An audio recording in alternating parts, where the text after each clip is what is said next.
Hello there, very good evening and welcome to the news tonight where we get you the day's top stories. I'm Tracy Shilshi and in the next 30 minutes I'll be getting you all the news from India and across the world. But first, the headlines.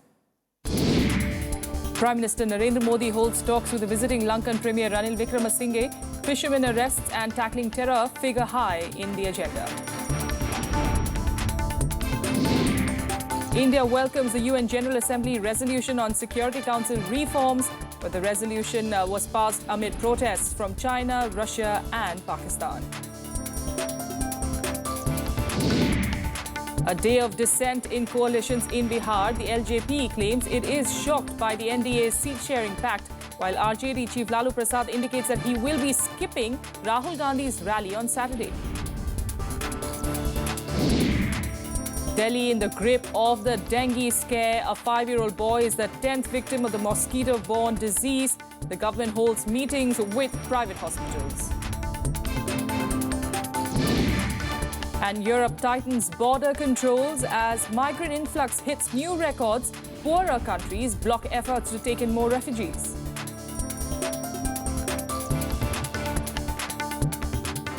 Top story this evening, Prime Minister Narendra Modi held extensive talks with visiting Lankan Prime Minister Wickremesinghe today. The talks featured the fishermen issue, trade and defence ties. The two sides have also agreed to cooperate in tackling militancy and work for maritime security and stability. Modi also stressed that the neighbours' development is key to stability in the region. Prime Minister Narendra Modi has pitched for deeper economic ties and increased trade with Sri Lanka. He held talks with visiting Sri Lankan Prime Minister Ranil Wickremesinghe on Tuesday. The talks figured the issue of a comprehensive economic partnership agreement between the two countries. The Lankan Prime Minister hoped that it will be finalized by next year. The two sides also agreed to fight militancy together and work for security and stability in their maritime waters. Modi said both countries are committed to deepen defence and security cooperation. We will intensify cooperation in combating terrorism and work together for security and stability in our maritime neighbourhood. Sri Lanka is our largest partner in defence training program, and we will continue to expand our cooperation in this area. Prime Minister Modi also raised the issue of frequent arrests of Indian fishermen by the Lankan Navy. Both sides agreed that fishermen associations should continue to hold talks. Prime Minister and I also discussed the fishermen issue. We agreed that fishermen's associations on both sides should continue their efforts to find a solution. I conveyed to him that this should be seen as a humanitarian issue that affects livelihoods. I informed him of the steps we are taking to encourage Indian fishermen to take up deep sea fishing.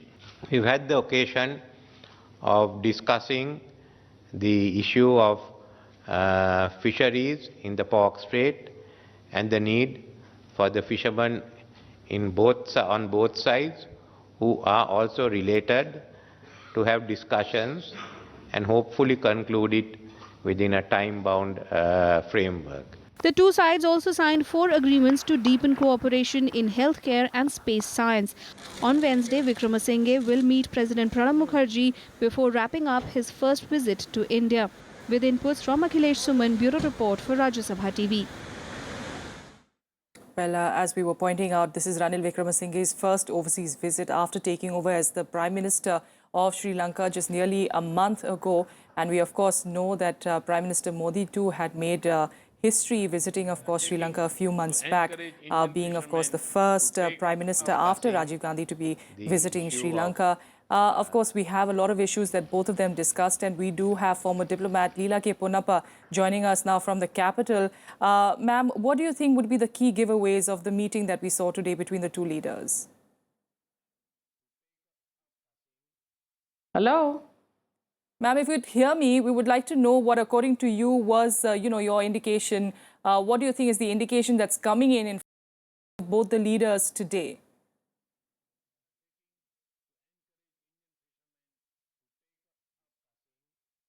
All right, we seem to have a problem there with the connection. We'll try and figure that out in a bit. But as we were pointing out, of course, the fishermen issue is something that both the leaders, of course, discussed. And another issue which was quite the highlight of both the leaders' meetings was the Tamil community in Sri Lanka, to which, of course, Sri Lanka has immediately reciprocated with, saying that it was looking at a constitutional devolution of power to the ethnic minority. This has been, of course, one of the key demands of course, leaders in Tamil Nadu. In fact, when Prime Minister Modi had decided to visit Sri Lanka, this was one of the key issues that was being seen as some of the burning topics, which, of course, he had not, delved into in a deeper manner. But we are seeing that, of course, being done so in these talks that took place today.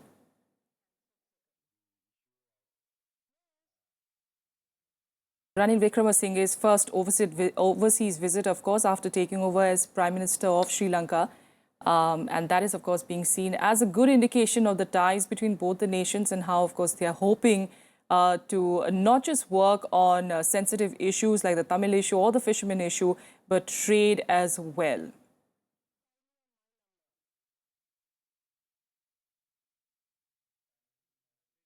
Well, the two leaders did hold extensive talks on the issue and, of course, explored ways to deepen trade and defense engagements, besides resolving to intensify cooperation that we, of course, pointed out in combating terror and securing the maritime neighborhood.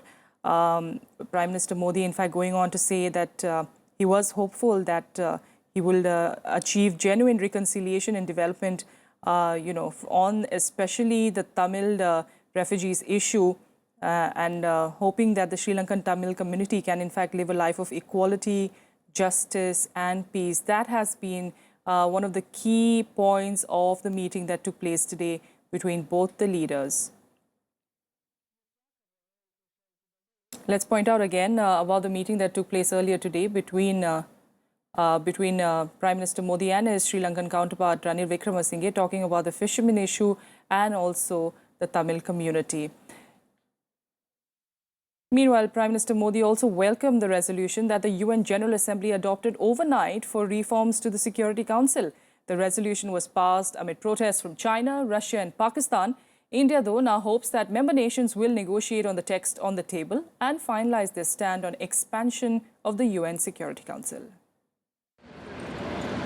On the last day of the 69th session, the UN General Assembly adopted a text that sets the stage for negotiations on its reform.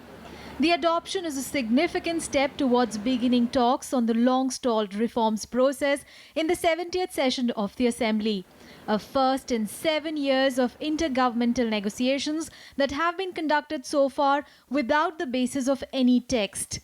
There were differences within the members on the matter. China, Russia and Pakistan had dismissed the move as unfair and not transparent. However, they failed to muster support to oppose the adoption of the text.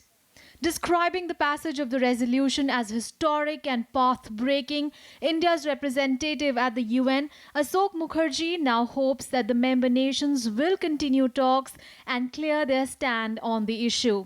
However, former Under-Secretary General of the United Nations, Shashi Tharoor, says it is too early for India to celebrate.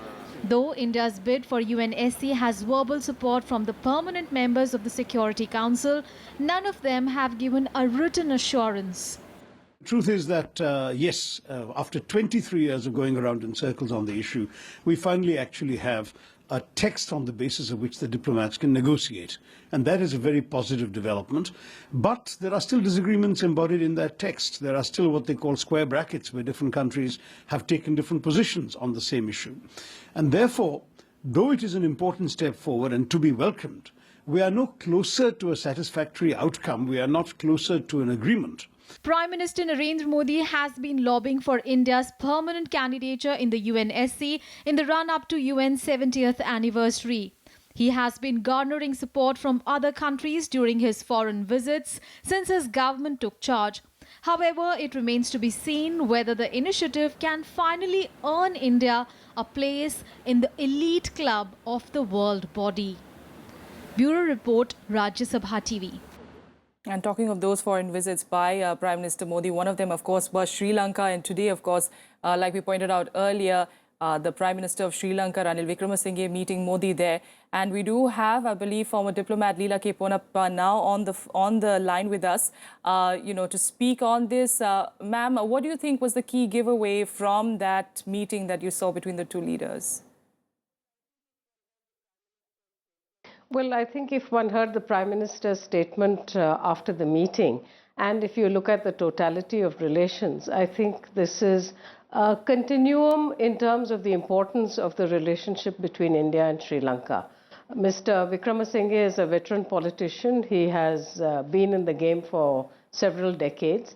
And I think the fact that having won a good parliamentary election a few months ago, that he has now chosen to make this visit to India is a positive indicator. But obviously, there is never any room for complacency in relations. You have to work at it and you have to build on it. And I think the scope of relations between India and Sri Lanka is indeed comprehensive and vast. So there's a lot of work to do. It never ends. Absolutely. And compared to its other neighbors, if you could say so, do you also feel that India and Sri Lanka are perhaps on a better ground as compared to, one would compare with the border issues that you have with Bangladesh or for that matter with Pakistan, which of course is another league altogether. But India-Sri Lanka ties definitely at a better place than it was a few years back.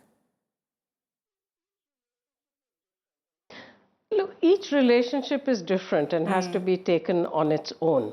I think with Sri Lanka, given the nature of geography that has put us together, in many ways we are Sri Lanka's only neighbor. Maldives, of course, is also a neighbor, but Maldives is in a different category.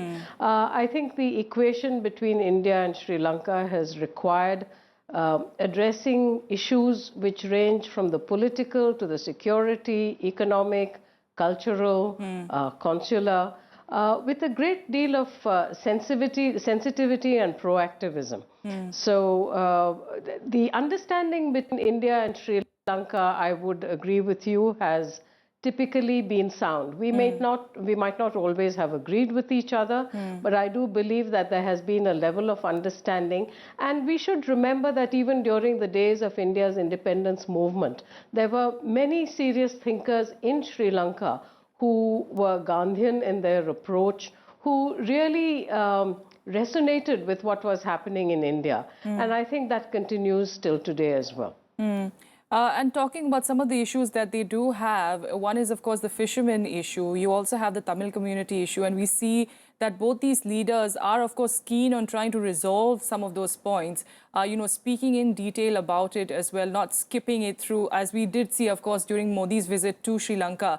The Tamil community issue wasn't brought up in a big way, but this time we're seeing it taking more prominence. This has been a long-standing subject, a long-standing problem, and ultimately Sri Lanka has to find its equilibrium and comfort level in terms of a system by which all members of the Sri Lankan polity, whoever they may be, whether it's the Tamils, whether it's the Sinhalas, whether it's the many other communities in Sri Lanka, feel that they can live, function, sustain themselves on the basis of dignity, equality, justice. And this has been India's consistent position right through, that all sections of Sri Lankan society should feel that their aspirations are being met. Now, the debate in terms of the political structure that this should take has been, again, ongoing for a long time. Today as well, I believe the Prime Minister, our Prime Minister, spoke about the 13th Amendment. And it essentially impinges on the nature of the state structure in Sri Lanka. Is it to be unitary? And Mr. Wickremesinghe has in the past said it should be a unitary state. Should there be federal elements? What is the extent of devolution of powers? Who has police authority? How is land managed? These are all complex issues. The former President Chandrika Kumaratunga had in fact put forward a constitutional amendment bill, which in fact went beyond the 13th Amendment. It was not passed, but I think it certainly set a marker in terms of what was possible. All right. And I understand in Geneva just yesterday, the Sri Lanka foreign minister spoke about Sri Lanka giving itself a new constitution. Now, for all sections of any society, large or small, to feel that they have an equal stake in the political system, it's a major challenge. Yes. In India, too, we have these problems, as we know, whether at the Absolutely. state, municipal Yes. or local levels, as well as, of course, at the national level. And I think Sri Lanka is no different. They are trying to address it. It is a very complex issue, but I think we are engaged on it. All right, we'll leave it there for now. Ms. Punappa, thanks so much for joining us on this story. Heading on to national news now, and the BJP seems to be running a tight ship as far as the NDA is concerned, concerning, of course, the Bihar polls. After sulking over the NDA seat-sharing formula for the Bihar polls, the Ramvilas Paswan-led LJP called a truce after back-to-back meetings with top BJP leaders. Paswan, however, insisted that there could be no smoke without fire.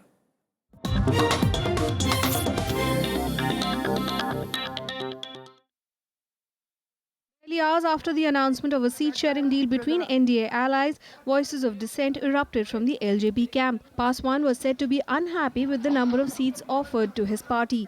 A series of meetings were held and a truce reached at. LJP now insists there was never any anger or discontent. फैलाया जा रहा है कि मांझी जी का पासवान जी से जो है seat को लेकर झगड़ा है, तो ये कद को लेकर कुछ नहीं है। हम लोग एक दोनों भाई हैं। हमारे साथ में एक छोटे भाई के रूप में जो है उपेंद्र कुशवाहा जी हैं। बीजेपी सबसे बड़ा घटक दल है और हम सब लोग एक टीम के माध्यम से अब चुनाव के मैदान में चल पड़े हैं और 2/3 बहुमत से जीत करके और सरकार बनाएंगे। The truce came after LJP leader and Ramvilas Paswan's son Chirag Paswan met with BJP President Amit Shah late last night to iron out differences. जो हमारी चिंताएं थी उसके समाधान के लिए, उसको सुनने के लिए कल भारतीय जनता पार्टी के राष्ट्रीय अध्यक्ष ने देर रात मुझे अपने निवास पर बुलाया। वहां पर जाके मैंने प्रमुखता से सारी बातें उनके सामने रखी और आश्वासन बस इस बात का मिला कि जो हमारी चिंताएं हैं उनको सम्मान दिया जाएगा और जब अध्यक्ष जी इस बात को बोल रहे हैं मैं उस बात पर यकीन करूंगा। बिहार में एक नई सरकार बनानी है, एनडीए को जिताना है, पूरा एनडीए उस काम पे लग चुका है। बाकी जब सीट की बंटवारा होती है, सारा विषय तो थोड़ा थोड़ा एंगल रहता है, उसको तो आपसी बातचीत में सुलझाया जाता है। हमारे वहाँ एकजुट पूरा है। The whole issue has given the opposition some ammunition to attack the alliance. Ramvilas Paswan ji का ताकत ज्यादा है। जीतन राम मांझी कौन जानता? जीतन राम मांझी जी ये भाजपा के लिए सर का घाव साबित होगा। जो उन्होंने अपना 2 दिन के तहत जो उन्होंने अपना करदानी दिखाया है, ऐसा लगता है कि वो किसी का नहीं हो सकता Jitan Ram Manjhi. Bihar is a crucial state for the BJP. A win here would not only be a confidence booster, but also a personal win of sorts for Narendra Modi, considering his equation with Nitish Kumar. Bureau Report, Rajya Sabha TV. But indications are that even the RJD, JDU and the Congress's alliance seems to be unravelling, with RJD chief Lalu Prasad citing his busy schedule to not attend Rahul Gandhi's rally this Saturday. Lalu had also skipped an iftar dinner in Delhi hosted by Congress President Sonia Gandhi. At that time, it was said that he was upset about the prominence being given to Nitish Kumar. The latest refusal, though, comes at a time when the BJP-led NDA is attacking the Grand Alliance, calling it weak and of convenience. The RJD has denied all speculations and claimed that Lalu's son, Tejasvi Yadav, will be representing the party at the rally. अब तो जिलों में और एक विधानसभा क्षेत्रों में rally होगी, तो अब सब आदमी सब जगह रहना कोई जरूरी भी नहीं है और कोई संभव भी नहीं है। जब गठबंधन है तो उसमें कोई एक दूसरे से अलग रहने का आप कहाँ सवाल है? कोई एक नेता जाना चाहिए, जो प्रतिनिधित्व का ना सवाल है, उस पार्टी का माने मौजूद रहना उचित है। गठबंधन के सभी पार्टी के नेता थे।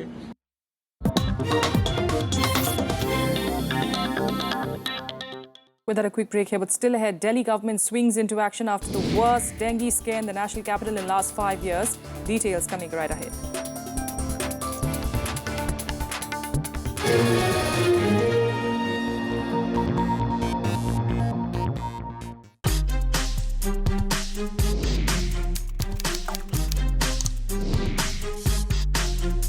Get live Rajya Sabha session.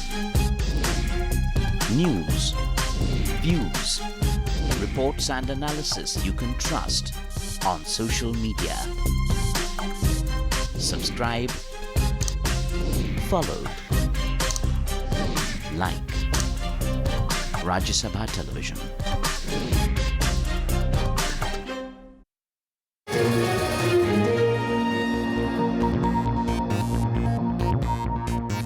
Welcome back to the news tonight. Now, India's exports have contracted for the 9th month in a row, plunging by 20.66% in August to $21.26 billion. The dip in exports has widened the trade deficit.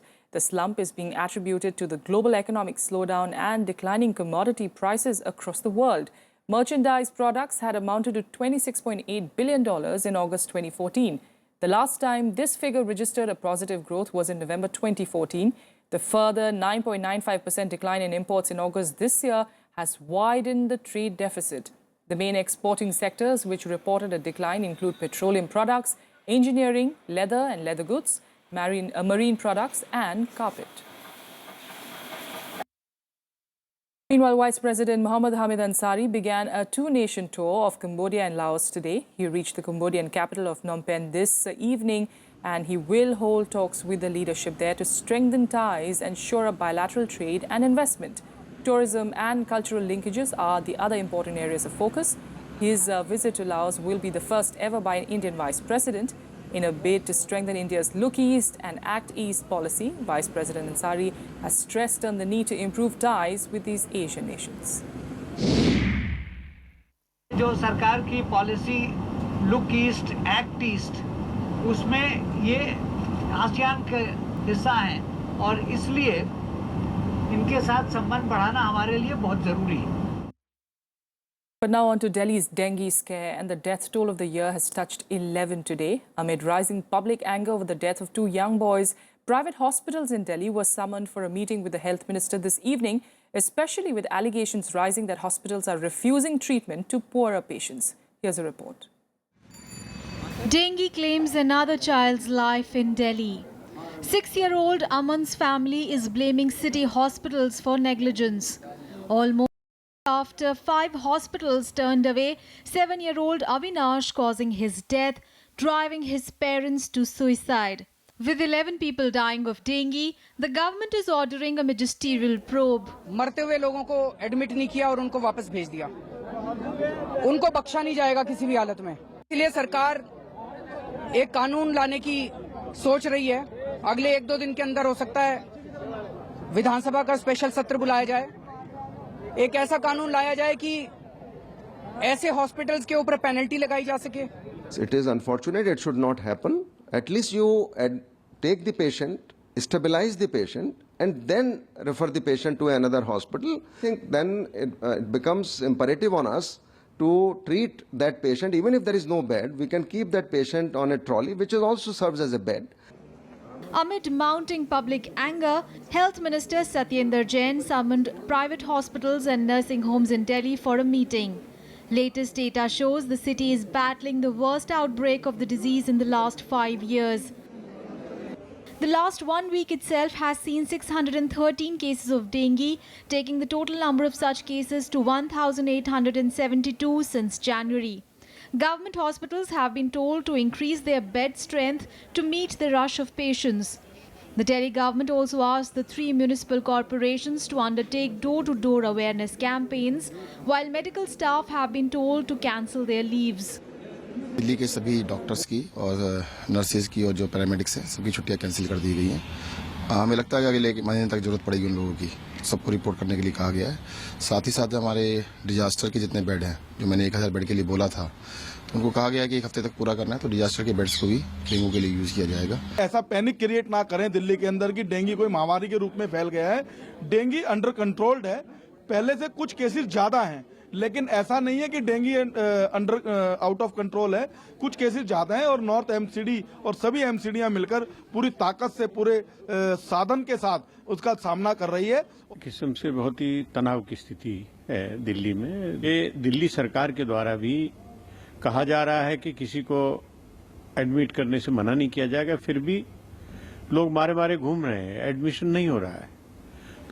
Delhi's residents are scared. The death of the 2 little children due to the mosquito-borne disease has shaken the city as much as allegations of hospitals turning away dengue patients.